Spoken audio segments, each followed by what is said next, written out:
अस्सलाम वालेकुम स्टूडेंट्स। आज जो है हम चैप्टर नंबर 9 करेंगे, क्लास 9th का introduction to coordinate geometry, mathematics का। इसमें इस चैप्टर का जो सबसे पहले जो है ना, क्वेश्चंस के अकॉर्डिंग अगर देखें तो इसमें डिफाइन डिस्टेंस फार्मूला, ये डिस्टेंस फार्मूले के अकॉर्डिंग इसके क्वेश्चंस होंगे। एक्सरसाइज नंबर 9.1 9.2 ये दोनों जो है ये डिस्टेंस फार्मूले के अकॉर्डिंग होगी, और जो 9.3 है वो मिड पॉइंट फार्मूले के अकॉर्डिंग होगी। तो स्टूडेंट्स इसमें बोर्ड के अंदर इसमें से दो शॉर्ट आ जाते होते हैं और एक आध डेफिनेशन आ जाती है। तो सबसे पहले देखते हैं डिफाइन डिस्टेंस फार्मूला और डिराइव डिस्टेंस फार्मूला। अगर स्टूडेंट्स इस तरह का क्वेश्चन आ जाए, अगर वो बोले डिफाइन डिस्टेंस फार्मूला या डिराइव डिस्टेंस फार्मूला, तो आपने यही सॉल्व कर देना है। ये हमारे पास एक राइट ट्राइंगल है जिसके अंदर एक 90 का एंगल जो होता है, राइट ट्राइंगल वही ट्राइंगल होती है जिसके अंदर एक जो एंगल है वो 90 का मीन राइट एंगल हो। तो ये हमारे पास एक राइट ट्राइंगल थी, इसके तीन वर्टेक्स हैं P, Q एंड R। यहाँ पे P और N के दरमियान, sorry P, Q and N, यहाँ पे जो है P और N के दरमियान में जो है वो है x2 माइनस x1, और Q एंड N के दरमियान में जो दिया वो y2 माइनस y1। यहाँ पे P एंड Q के दरमियान में जो है वो सिंपल स्मॉल d है, d से मिला यहाँ पे डिस्टेंस है। तो देखते हैं स्टूडेंट्स, इसमें लिखेंगे इन राइट ट्राइंगल।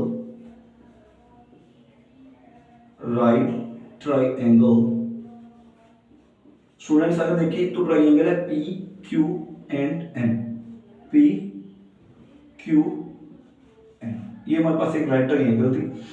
इसमें अगर देखिए हमारे पास P एंड Q, P और Q के दरमियान में जो आ रहा है वो हमारे पास क्या आ रहा है, small d, and P and N के दरमियान में जो हमारे पास स्टूडेंट्स आ रहा है वो क्या आ रहा है हमारे पास x2 minus x1 d, and Q and N के दरमियान में जो स्टूडेंट्स हमारे पास आ रहा है वो दिया हुआ है y2 माइनस y1।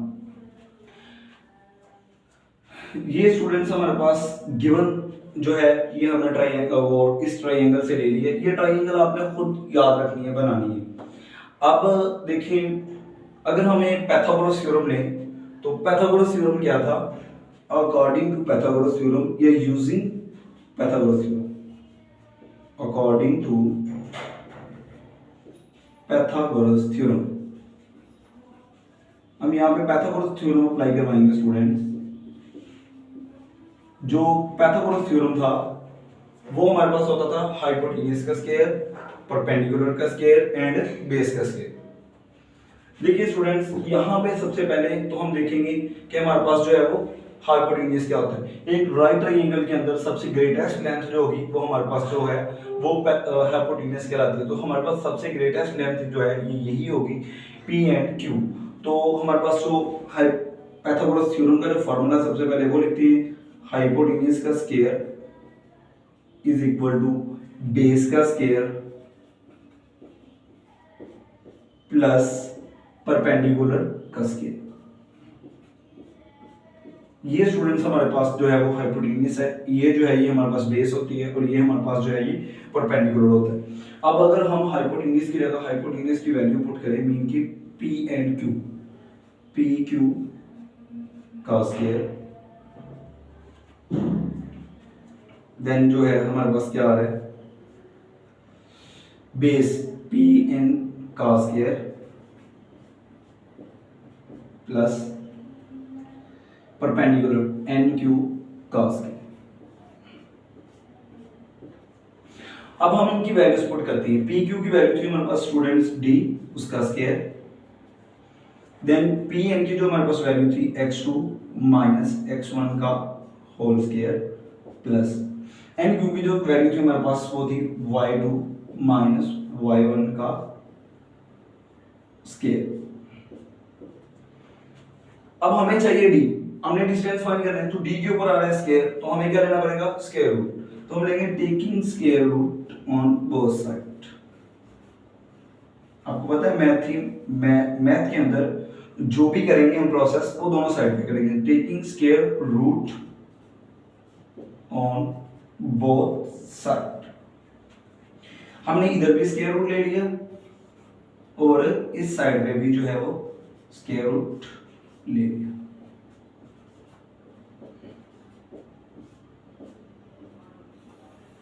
हमने दोनों ये स्क्वायर से स्क्वायर रूट कैंसिल, बिकॉज ये दोनों एक दूसरे के रेसिप्रोकल होते हैं। Then d is equal to x2 minus x1 का square plus y2 minus y1 का स्क्वायर, ऊपर स्क्वायर। स्टूडेंट्स ये जो हमारे पास फाइनली आया है इसको हम बोलते हैं डिस्टेंस फार्मूला। इसी फार्मूले को यूज करते हुए हमने दो पॉइंट्स हमें गिवन होंगे, उन दो पॉइंट्स के दरमियान में हमने डिस्टेंस फाइंड करना होगा। तो ये फार्मूला जो है ये पेपर में आपको एज अ डिफाइन भी आ सकता है, एज अ डिराइव भी आ सकता है। अगर वो कहता है डिफाइन डिस्टेंस फार्मूला तब भी आपने ये लिखना है, अगर वो कहता है डिराइव डिस्टेंस फार्मूला तब भी आपने यही लिखना है। तो ये 2 मार्क्स का आपके पास शॉर्ट आ जाता है। अगर हम एक्सरसाइज 9.1 की बात करें तो उसका जो पहला क्वेश्चन था वो यही था, find the distance between pairs of points. हमारे पास दो पॉइंट्स होंगे, पॉइंट्स का पेयर दिया हुआ है, उनके दरमियान में हमने डिस्टेंस फाइंड करने की, इनके दरमियान में डिस्टेंस क्या है। तो स्टूडेंट्स देखिए ये हमारे पास एक ये पॉइंट है, एक ये पॉइंट है। अब यहाँ पे स्टूडेंट्स सबसे पहले ये देखिए हमें इन दोनों पॉइंट्स के दरमियान में डिस्टेंस लेना है। तो ये फर्स्ट पॉइंट है, ये सेकंड पॉइंट है, तो इसकी जो वैल्यू होगी ये एक ऑर्डर पेयर है। ऑर्डर पेयर के अंदर हमने चैप्टर नंबर 8 में पढ़ा था कि जो है x पहला जो एलिमेंट्स होगा वो x कहलाएगा, दूसरा एलिमेंट जो होगा वो y कहलाएगा। तो हम इसको नाम दे देते हैं x और इसको नाम दे देते हैं हम y। बट ये फर्स्ट पॉइंट है तो इसीलिए हम इसको x1 इसको y1 का नाम देंगे। ये सेकंड पॉइंट है तो इसीलिए इसके जो होगा ये x और ये भी y। बट ये सेकंड पॉइंट होने की वजह से x2 y2 हो जाएगा। स्टूडेंट्स ये जो वैल्यूज हैं हम डिस्टेंस फार्मूला सबसे पहले राइट करते हैं इसमें सॉल्यूशन में। डिस्टेंस फार्मूला राइट करेंगे सबसे पहले आप x2 माइनस x1 का square plus y2 minus y1 का स्क्वायर। स्टूडेंट्स अब इसके बाद हम क्या करेंगे, इनकी वैल्यूज पुट कर देते हैं।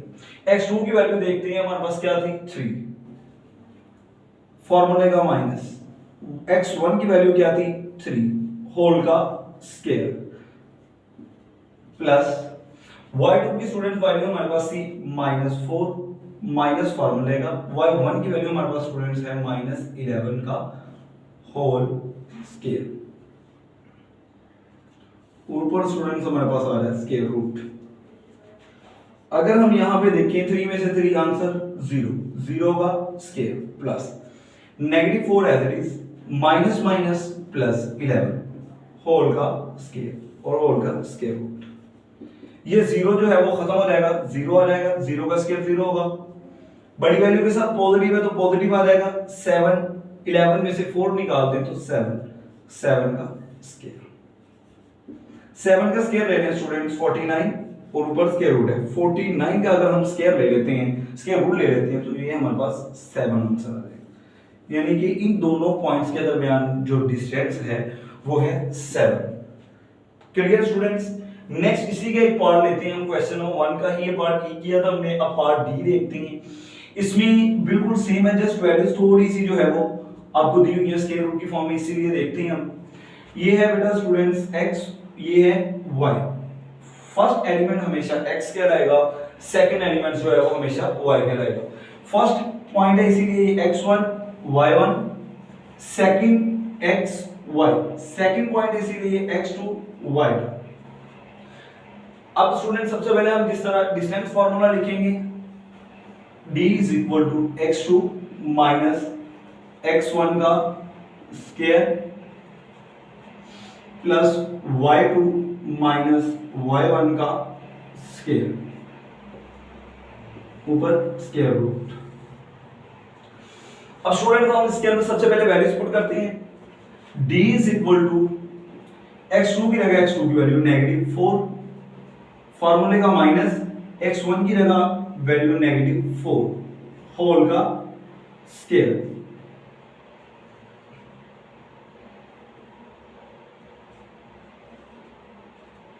प्लस y2 की वैल्यू हमारे पास स्टूडेंट दी हुई है -3, यहां पे नेगेटिव फॉर्मूले का, और y1 की वैल्यू है स्क्वायर रूट 2 और होल का स्क्वायर। नेक्स्ट स्टूडेंट हमारे इसके ऊपर स्क्वायर रूट गिवन है, वो हम square root d is equal to, अब ये देखिए students negative 4 as it is, negative negative plus 4 as it is whole का स्क्वायर प्लस, अगर स्टूडेंट्स देखिए आप इन दोनों में नेगेटिव यहाँ पे भी है नेगेटिव यहाँ पे भी, तो हम नेगेटिव कॉमन ले लेते हैं। अगर हम नेगेटिव कॉमन लें तो ये वैल्यू जो नेगेटिव थी ये क्या हो जाएगी पॉजिटिव, ये नेगेटिव थी ये क्या हो जाएगी पॉजिटिव, स्क्वायर रूट होल का स्क्वायर, ऊपर हमारे पास आ रहा है जी स्क्वायर रूट डी जीरो, ये नेगेटिव का 4 ये पॉजिटिव का 4, नेगेटिव 4 पॉजिटिव 4 आंसर 0। ये हमारे पास जो थी एडिटिव आइडेंटिटी के अकॉर्डिंग अगर हम एक नंबर को उसी में ऐड करें बट ऑपोजिट साइन के साथ तो आंसर 0 आएगा। ऊपर क्या है स्क्वायर प्लस। अच्छा स्टूडेंट्स यहाँ पे जरा गौर से देखिएगा, आपने एक रूल पढ़ा होगा मैथ में कि अगर बेस के साथ नेगेटिव हो लेकिन उसकी जो पावर है वो इवन नंबर में आ जाए, अगर बेस के साथ नेगेटिव हो और पावर जो है वो इवन नंबर में आ जाए तो जो आंसर आता है वो हमेशा पॉजिटिव फॉर्म में आता है। बट अगर बेस के साथ नेगेटिव हो और जो पावर है वो ओड नंबर में आ जाए तो आंसर हमेशा नेगेटिव फॉर्म में आता है। ये रूल तब अप्लाई होता है जब बेस के साथ नेगेटिव हो। तो हम इसका सॉल्यूशन करते हैं कि नेगेटिव था लेकिन पावर क्या है इवन नंबर, तो आंसर हमेशा पॉजिटिव, तो हमारे पास आ जाएगा 3 प्लस स्क्वायर रूट 2, इसका स्क्वायर जो था एज इट इज था। अब स्टूडेंट्स ये 0 है तो 0 खत्म हो जाएगा, तो हमारे पास क्या रह जाएगा 3 प्लस स्क्वायर रूट 2 का स्क्वायर और होल का स्क्वायर। अब ये स्क्वायर रूट है ये स्क्वायर है, ये रेसिप्रोकल होते हैं एक दूसरे से कैंसिल, तो ये स्टूडेंट्स हमारे पास इसका डिस्टेंस आ जाएगा। ये दो जो पॉइंट गिवन थे इन दोनों पॉइंट्स के दरमियान में जो डिस्टेंस था वो ये आ गया। आई थिंक आप लोगों को एक्सरसाइज नंबर 9.1 क्वेश्चन नंबर 1 जो था वो अच्छे से क्लियर हो गया होगा। अगर किसी स्टूडेंट को समझ नहीं आएगी और अगर फॉर्मूले की समझ नहीं आई तो कोई भी अगर किसी क्वेश्चन में किसी स्टेप की समझ नहीं आई स्टूडेंट्स आप कमेंट बॉक्स में पूछ